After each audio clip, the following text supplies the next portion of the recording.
Bonjour à tous, aujourd'hui nous allons découvrir le livre L'adversaire d'Emmanuel Carrère. Emmanuel Carrère est né en 1957 à Paris. Il débute sa carrière en tant que critique de cinéma pour Positif et Télérama. Il publie son premier livre en 1982 et en 1995 il écrit La classe de neige, un roman qui reçoit le prix Femina. Il débute l'écriture de L'adversaire en 1993 pour l'aboutir 7 ans plus tard. Il s'éloigne alors de la fiction pour se baser sur des faits plus réels.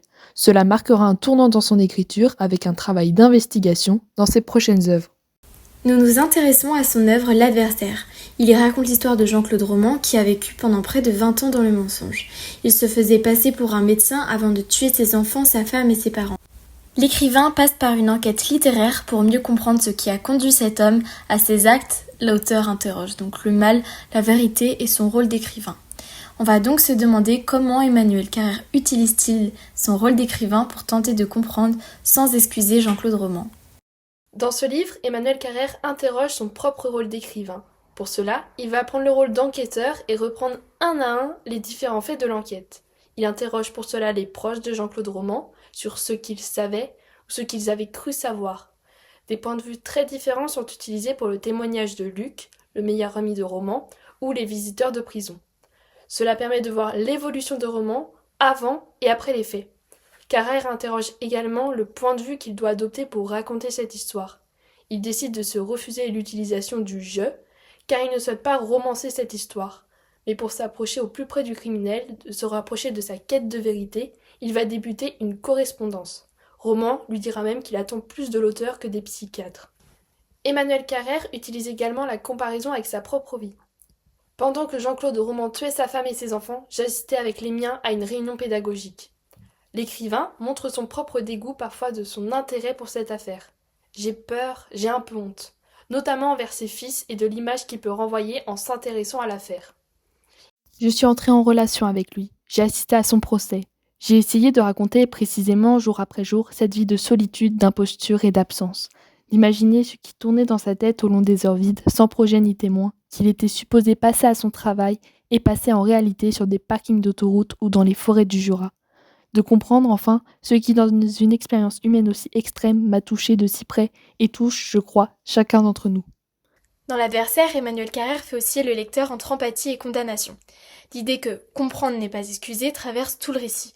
En effet, l'auteur refuse toute justification et ne minimise jamais le crime. Il tente d'explorer le chemin qui conduit à l'horreur. Roman n'est ni un monstre, ni un héros tragique. C'est un homme ordinaire, ce qui rend l'affaire encore plus dérangeante. Cette absence d'explication, qui aurait pu rassurer le lecteur, conduit à le troubler. Il refuse d'inventer ce qui manque. C'est un narrateur honnête face à un homme qui ment. L'écriture de Carrère adopte une neutralité presque documentaire, et cet effet provoque un malaise chez les lecteurs. On est confronté à une vie entièrement construite sur le vide et l'illusion, ce qui invite à réfléchir sur l'identité, la vérité et la solitude.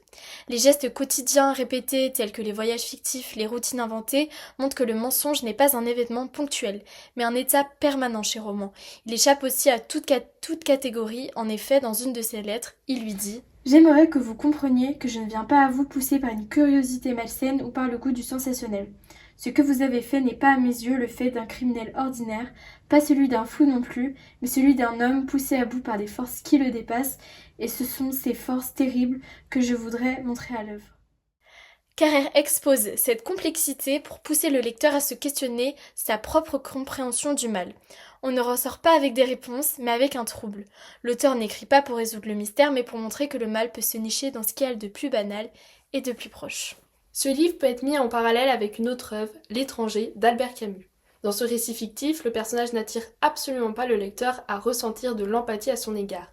Il semble dénué d'émotion, d'amour envers les autres, et être totalement indifférent à ce qui lui arrive, alors que, comme Jean-Claude Roman, il a tué.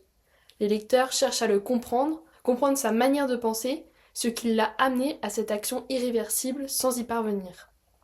Cela marque un contraste avec L'adversaire où Jean-Claude Roman a tendance à également se considérer comme une victime alors qu'il est le tueur de sa famille, la cause de son propre sort. Il est la victime des mensonges qu'il a construits toute sa vie. Ces deux œuvres montrent toutes deux comment une affaire criminelle peut être écrite. L'adversaire par les faits et les divers points de vue, et l'étranger par un seul point de vue, sans aucune émotion. Mais chacun invite le lecteur à se questionner sur le mal et l'empathie malaisante qu'on peut ressentir envers le personnage, le tueur. On cherche tout au long de ces deux œuvres à comprendre sans excuser.